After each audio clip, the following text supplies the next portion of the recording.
Any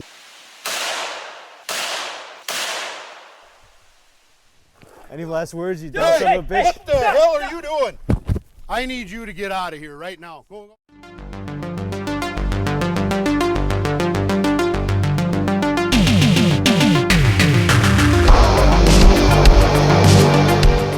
We are talking the Incel tapes from 2022. This is a found footage movie directed and written and even kind of starring Ethan Friel. And it's a thriller more than a horror movie, but I will kind of bracket it in that same category. And the kind of the Incel movement, which stands for involuntary celibacy, is an interesting and kind of modern phenomena to a certain degree, and certainly is kind of ripped from the headlines as kind of more documented cases of incel violence and stuff become more apparent. We had one in the UK in 2022, I think it was. So what is the story? Well, it focuses on this guy who is a self-confessed incel. He's in his mid-20s, he's a virgin, always getting rejected by women, and this has caused him to be very kind of unstable, for lack of a better word. He's raised by a single mother by the looks of it, depressed, lonely, kind of very, very aggressive, and he basically wants to kind of lose his virginity by his 26th birthday, otherwise he's going to, he's the threat, he's going to essentially go on and just kill, you know. He even tries to commit suicide himself, but fails. So he gets his two friends, which he has fallen out with, but he wants to ultimately kill them in revenge. But he gets them to go out with him for a short time, a few days, under the guise that he has terminal cancer, and he wants to do a bunch of fun stuff. After which he wants to kill them in kind of revenge for sort of abandoning him. And that is your story. What will happen? You'll have to watch the movie and find out.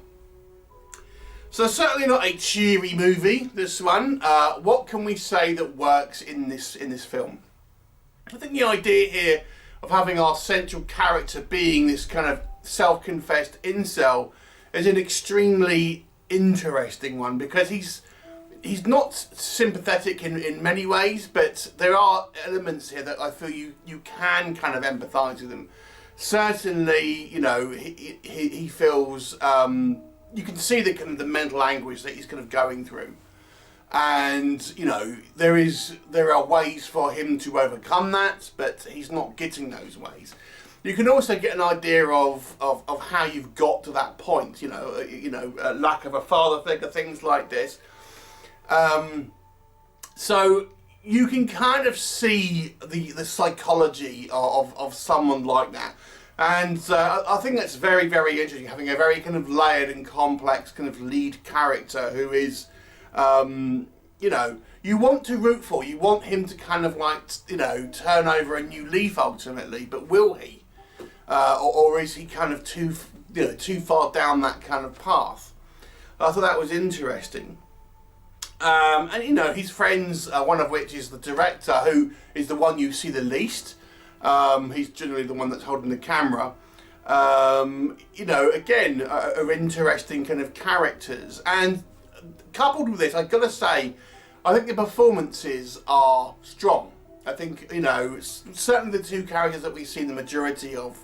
The third one, who is, as I said, the director, we barely see, so I don't really think you can kind of really judge too much as the character on him. But the other two, I think you can get a good sense of, you know, who they are and what their relationship is. And I thought it was a complex relationship and very well performed by the two actors here that do a great job, to be honest with you. Especially, as I say, our main guy, who I think really strikes a good balance for revulsion and sympathy, really, to sort of for us as an audience to kind of like, you know, understand his MO, so to speak.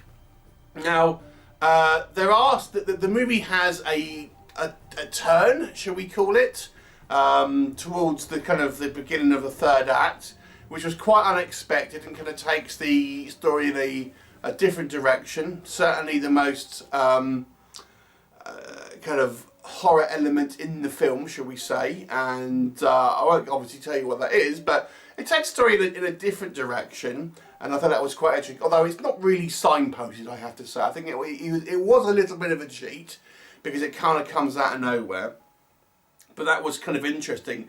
And the biggest, I suppose, thing I would say about this film is I was interested in the character's journey.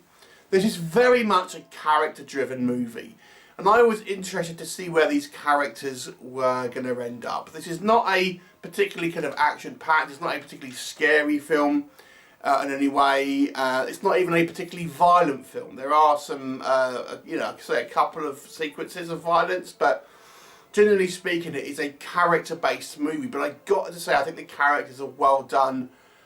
For them, I have some issues with them, so I'm going to talk about it in a minute. But I've got to say, the performances and the central idea of the characters are very, very well done.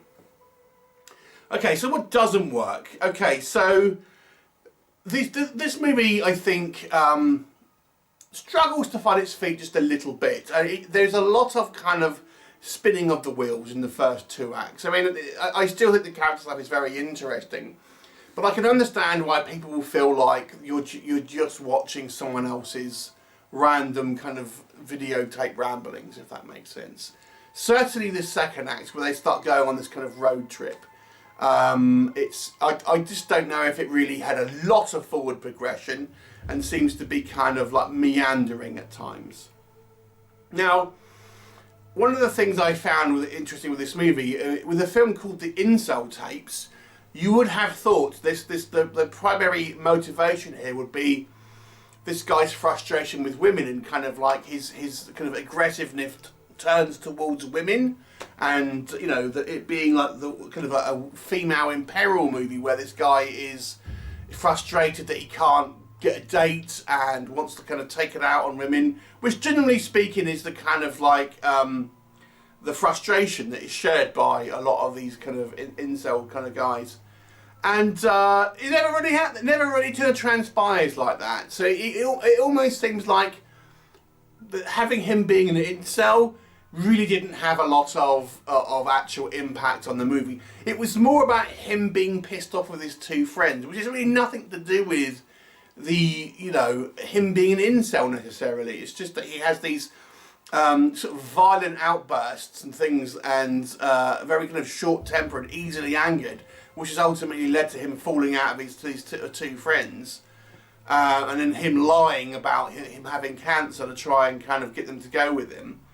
You know, it's nothing to do with it really, and it seemed like this movie had this kind of setup and then just went in a complete different direction.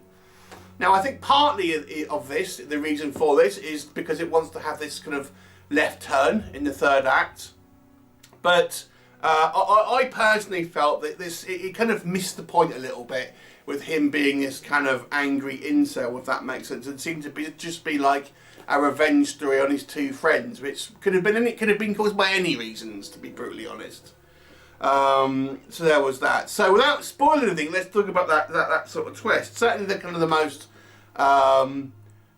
shocking element in the movie, but it came out of completely left field. And once that happened, I really didn't buy what happened after that fact. I actually thought the movie got a little silly. I was still intrigued and interested about where this movie was going to go, because I was kind of invested in the characters at that point. But I have to say, it just kind of like went out of the realms of believability in many ways for me, both in kind of how people reacted to that and then what they did kind of like after the fact. I just wasn't really buying it, to be honest. So I gotta say, I think some of the kind of the grounded character work that was up until that point was kind of somewhat wasted at that point, just because it wanted to have a little bit of a shock factor. So, you know, it's not a particularly kind of eventful film, to be honest. And that they all really lead up to this one event, but there's not a huge amount happens. It's more just like, let's go and do these kind of things on my bucket list, and some will work out and some will won't, and that will take the bulk of the running time there. But it's a good character movie, and I think that's partially down to the actor's performance and their kind of interpretation of the script. And the script to a point, although like I said, I do feel there's missed opportunities within the script. So it's an interesting character-based found footage movie. If you like more of a psychological thriller, more than a horror, I would say this might be worth a check out. I will give it a 6 out of 10, a slightly above average score, because I do feel the character and the character work and the acting is very good and carries a lot of weight on this film. Have you seen it? What did you think of it? Leave me a comment and I'll look forward to seeing you next time. Bye for now.